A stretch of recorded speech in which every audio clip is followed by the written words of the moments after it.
But if you love Hermes and if you've been dreaming about getting a Birkin, I have to say that it is worth the money, it's worth the investment, and it's worth the wait.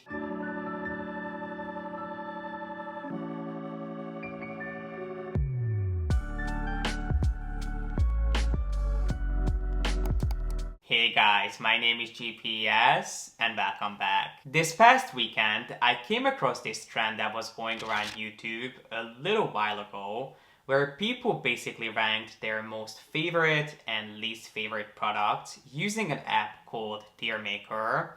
So I thought we should give it a try. It just sounds like something fun and different. But obviously we have to put our own twist on it. So today we'll be ranking some of the most popular Hermes bags out there. I have not seen anyone do this with fashion pieces, so we'll have to see how it works out. But if you want to see some mini reviews of over 10 Hermes bags in just one video, then please keep on watching. So I created this little chart for us, and make sure to start screen record so you guys can see everything that I see. But I basically just pulled some random Hermes bags that I could think of and pieces that I saw on the Hermes website and put them onto this list. I chose completely randomly, but if there are any other bags that you'd like me to talk about, if you guys like this type of video, then definitely give it a thumbs up. And I can absolutely do more of them with other bags that you'd be interested in seeing, or even non-Hermes bags. But today we'll be focusing, obviously, on some highly popular Hermes bags.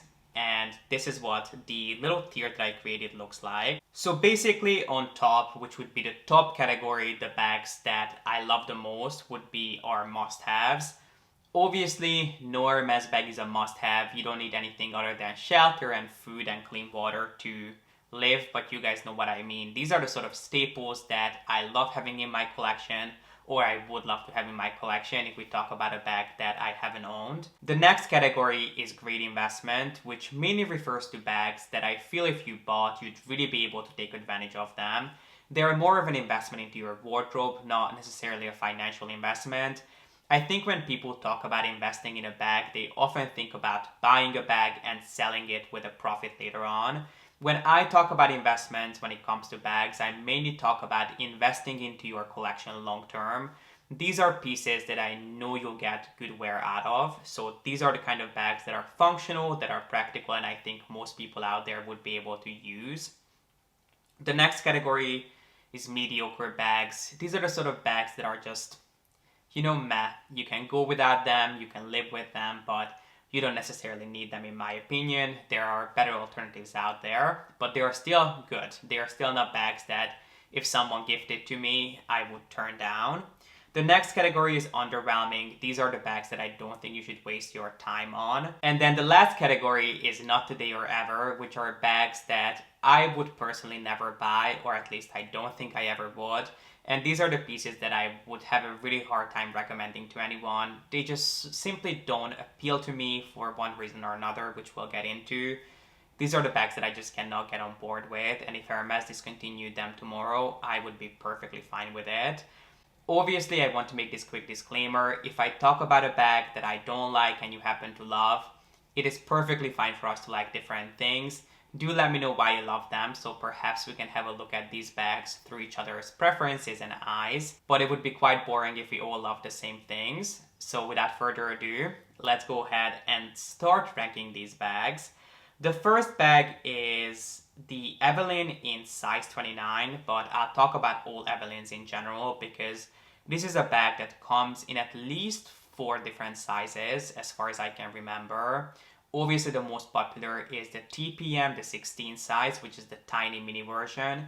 And then the one pictured here is in size 29, which is just sort of their more casual take on the Evelyn bag. And it happens to be a style that I didn't like for the longest time, mainly because of the huge perforated H that people tend to showcase on the outside of the bag, even Hermes does. But technically, if you look at the original designs, the H on the Evelyn should be on the back of the bag because it serves as these little holes that were created so air can go through the bag, because this is a style that was designed to be the best friend and companion of any horse rider out there. This was designed to carry all the equestrian essentials that you can possibly need. maybe not horse riding boots, although if you pick it up in one of the larger sizes, it could probably even fit that. And the reason why these perforated H's are supposed to go on the back is so you're not showing to people that you're essentially carrying a gym bag out. But this is one of those pieces that has become extremely popular, and I could really not quite understand why people loved it so much until obviously 2020 happened, and I found myself reaching for more practical, easy to use fuss-free bags, which is exactly the Evelyn. So I have actually been toying with the idea of picking this up in the TPM, which is the smallest size. But overall, I think Evelyns are great, practical, functional bags if you're looking for a bag that you can just throw on, be out the door. It's well made, it's good quality, and it's going to last you a long time. The Evelyn is a good option to go for. Is it outstanding? Is it one of a kind? Absolutely not. I'm sure there are many bags out there that are comparable, that are similar quality and similar style. But I think if you love Hermes and you're looking for just a fuss-free option, the Evelyn is a great choice. So I'm going back and forth between categorizing it as either a mediocre or a great investment. Mediocre because there's really nothing outstanding about it, but because I feel if you bought this, you would really be able to take advantage of it. Obviously, if you're looking for a more casual bag, if you're only interested in more dressy bags, then the Evelyn is not going to be for you. Because of that reason, I'm kind of going back and forth. But for now, let's put it under great investment. And then if we ever change our minds, we can obviously go back and then change it. The next bag is the Her bag, which is a bag that I happen to love. I have an entire dedicated video to the Her bag, which I have linked up here. And the Her bag is one of those pieces that a lot of people compare to the Kelly bag and say that it's more of a casual take on the Kelly bag, which is true for many reasons, but I personally use my Her bag much more often than I use my Kelly's. The Her bag is just one of those, again, similar to the Evelyn, fuss-free, easy-to-use bags. But unlike the Evelyn, I feel like the Her bag is much more understated. Not many people talk and know about it. Obviously, if you're into luxury fashion and if you're into Hermes, you'll spot a Her bag from the floor, but if someone's not really into that, it's not one of those bags that you'll spot from a crowd saying that, oh, this is an Hermes bag. It will just look like a beautifully made, luxurious, expensive bag. But because it's mainly made of canvas, I think it could go under the radar quite easily. So in case you're not familiar with the Her bag, I would highly recommend that you check out my video. But it's one of those top handle bags that is often made of a mix of canvas and leather. And it's a bag that I happen to absolutely love. So for me, this would be a must-have. This is in size 31 in the picture, but my preferred size is 39. I actually like both sizes, but the reason why I'm partial to the 39 size is because I carry that to work for so long.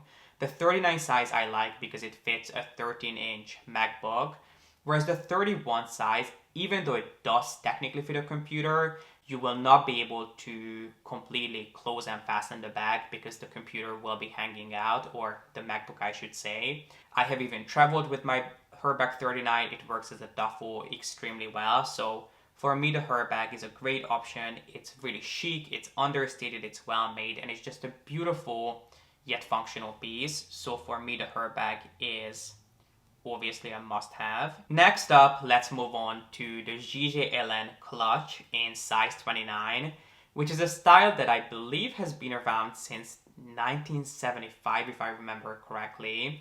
And it's a bag that has been available in many different shapes and sizes, but it's extremely recognizable because of that really simple H closure that it has on the front, which is also made of leather. The one here, the one that's pictured here, happens to be in the touch version. And in this case, the body of the bag is made of a different leather than the piping and then the closure, which obviously it's an option out there. I own this bag in Swift in black on black, so the entire bag was black. And I like that bag. I got some pretty good use out of that bag. I would definitely not say that it was a waste of money or I regret ever buying it. But there was just something missing for me about this bag, and I've had many conversations with so many of you guys out there who love the G.P.S, and I can completely understand why. And what I think I have narrowed it down to, the reason why I was never just in love with this bag is because of the lack of any sort of hardware. If you ever feel an Hermes bag, obviously the leather they use is divine. They use some of the most incredible pieces of leather out there. But I think there's one more thing that is even more luxurious about their pieces, which is their substantial hardware pieces. And the GJs don't actually have any hardware on them. Even the closure is made of leather, which is quite interesting. But I feel like I missed that piece of metal from these bags. I wouldn't call it underwhelming because it is a beautifully made bag and I did use it for a really long time. I would probably call this mediocre. It's one of those bags that, yes, it's nicely made. Yes, you can pick it up from Hermes if you love the brand. But there are so many other much better clutch bags out there for a fraction of the price. The next bag on our list is the Airmass Gypsy, which is a bag that was designed by Jean-Paul Gaultier for the brand. I believe, was it in 2008 when he designed it? I believe it was in 2008.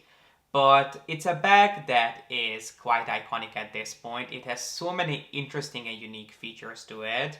Jean-Paul Gaultier was inspired by the shape of the saddle. Obviously, if you look at the curved edges of this bag and the way it opens up, it is quite reminiscent of a traditional saddle. It's very different from other saddle bags like the Dior saddle bag. This only features one part of the saddle, whereas the Dior saddle bag is kind of the entire thing. But it also has pieces that Jean-Paul Gaultier took from traditional hunting bags, as well as obviously the closure that he was inspired to recreate from the HACs. And it is a beautiful bag. It's really substantial, it's really heavy, it's really robust. If you look at this bag, it's absolutely incredible the amount of work that goes into the making of it. It comes in 2 different sizes nowadays. I think in the past it was available in more sizes. But nowadays, the 2 popular sizes that you can pick up from the boutique are 28 and 31. My only issue with this bag is really the price. Other than that, I can really stand behind everything that I just said about this bag. But for the price, I'm not sure how I feel about it. I can kind of understand why it's priced so high, because if you ever get a chance to see this in person and feel it, you'll understand how truly substantial and just weighty it is. It just feels like a good piece of bag. But it is, at this point in size 28, cost around $9,000 in the US. And I don't even know how much it costs nowadays in size 31. Probably near $10,000. Which to me is just a lot of money for one of these practical, easy to use everyday bags. One good thing about it is that it tends to be priced quite a bit more reasonably on the pre-loved market. It doesn't have too much of a resale value. So if you've been interested in this bag, or if you're looking for a leather bag that you can use on a pretty much on an everyday basis, I think the Gypsy is one of those pieces that is worth looking at and picking up from the pre-loved market. So for me, I would do a great investment, because if you have the money, if you don't mind spending the money on a piece that you're going to use on a regular basis and you want a bag to last in your collection, this is one of those pieces that I think is absolutely worth looking at. And the next bag we have here is the so-called Hermes Lindy, which has to be my least favorite Hermes bag. I know it's going to be quite controversial because there are so many people out there who absolutely adore this bag. But I am personally convinced that if this bag was not made by Hermes, people would not even look at this piece twice, because there is just so much going on about this bag that it kind of looks just awkward. There is just something about this bag that makes me cringe for some reason. There's so much going on with this bag that in the end, it just kind of ends up looking like a Frankenstein monster. It kind of looks like they just took pieces from here and there, threw it on one piece, and they were like, okay, let's see how it goes. And obviously, because it is an Hermes piece, and it does borrow features from some of their most iconic bags, it is as popular as it is today. But it's a piece that I would personally never buy, I would personally never recommend, because I have seen it in person many, many times. I have friends who own it in different finishes and leathers, and they swear by it, but it's not one that I personally would get on board with. If I had to pick one, I would probably pick the mini size, because my least favorite feature on this bag is that band that connects the 2 side handles. it kind of just makes the bag look like that it's in a straight jacket. It just kind of restricts the whole bag, and it's just, yeah, I can not get on board with it. So if I had to pick one, I would probably go for the newest mini size, because the strap, that band that holds the two handles together, is much, much longer, so you can actually put it crossbody, and it doesn't look as out of proportion as it does on the regular bag. But any other size, they just don't work for me. I appreciate all the details. I like that it has those two little handles on the side. I like that the shape is innovative. It's cute how it has two pockets on the side, but when you put all of them together, it's just not one of those bags that I'll personally ever like, in my opinion. Although who knows, I might change my mind next month. But it's been a bag that I disliked for many, many years at this point, so it's unlikely. So for me, unfortunately, the Lindy is a not today or ever bag. The next bag, on the other hand, is one that I absolutely admire. This is the Picotin, which is one of my favorite bags from Hermes. It's just a really cute, really simple, stripped down and minimalist bag. If you're looking for an understated, chic, more sort of entry-level piece from Hermes, although if you have 100 Birkins in your collection, I think it's still a bag that you would enjoy. So it's not one of those pieces that you would only enjoy if you are first getting started with Hermes. I think it's a piece that anyone out there could use for different purposes.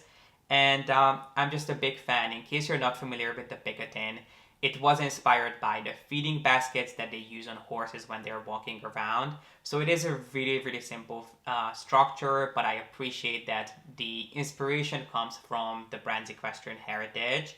And you would think that this bag has been around since the inception of the brand, but that's actually not the case. I think this bag has only been around for about 20 years, so it's actually a little bit younger than you would think. But I love everything about this bag. It's simple, there is not much not to like. Similar to the Lindy, it is kind of an innovative shape. There isn't too many things out there that look similar to this, although I'm sure that there are brands at this point who have been inspired by this. But I love the fact that all the emphasis is on the beautiful leathers that Hermes uses. But if I wanted to be really picky, 2 points that I would have to sort of point out that I think you should think about before investing in this bag. Number one is that the structure, as I mentioned, is extremely simple. It's basically just like a little bucket.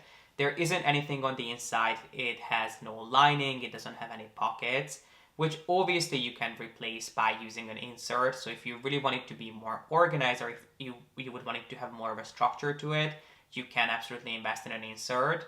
And then the other thing is that it's completely open. It just kind of comes with this band that you get a lock for that you can use to pull the two sides of the bag together, but it will be still quite open on the sides. So if you're someone who lives in a crowded city and you want something that is completely secure and you can shut it completely closed, this bag will not be for you. But other than that, I think the Picotin is a great bag, especially if you love Hermes and if you're all about the incredible leathers that they use. The Picotin is a great bag for the price, in my opinion.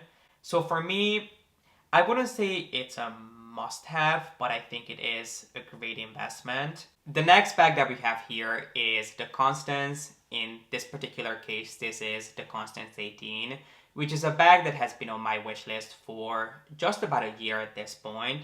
And it is one of those bags that some people absolutely love and consider it to be among the holy trinity of Hermes bags. So they mention it alongside with the Kelly and the Birkin.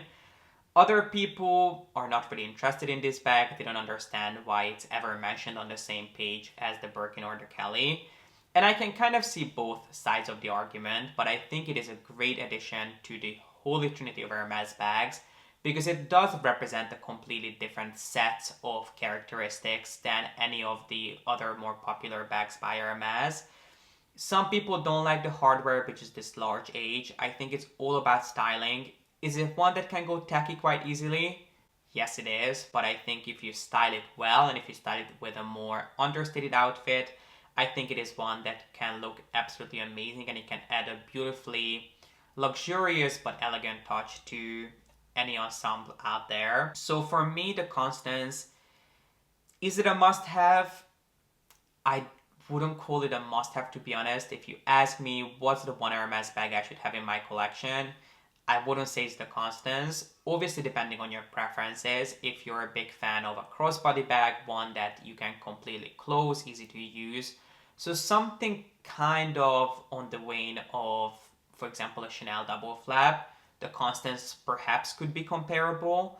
But for me, the Constance is just sort of a great investment. It's a beautiful bag, it's well made, it features many of Hermes's strength, and it does have the Constance H, which is at this point iconic to the brand. So for me, in my opinion, it's a great investment. It's definitely not a must-have. It's not a mediocre bag. I think it does have a place in a collector's portfolio if you're someone who wants to own different bags from Hermes. This is one that could absolutely fill a gap, I think, in your collection. The next bag is the 2424 in size 29, which is a bag that is actually completely the other way around. With most bags, I don't like them initially until I get a chance to see them, feel them, and then I can usually change my mind that way. But this bag was the complete opposite. As soon as I saw pictures of it walking down the runway, I was immediately in love with it, and I thought that this would be my bag of choice and it would be the best bag that money can buy for me, until I had a chance to see it in person and I was highly disappointed. It at this point comes in 3 different sizes, 35, 29, and then the newest one is 24, 24, 21. So that is in size 21, which means that it measures 21 centimeters at the bottom. And this bag, in my opinion, doesn't work in size 35. It just ends up looking like this big blotch of leather. There's just way too much leather in that bag to create a streamlined structure. It just looks a little bit messy. And then in size 29, which is the one pictured here, I like the size. I think it works with the proportions and the structure of the bag. But unfortunately, the shoulder strap that comes with the 29 size, the 35 one doesn't come with a shoulder strap, is attached to the back of the bag, which means that the bag tilts forward when you're carrying it.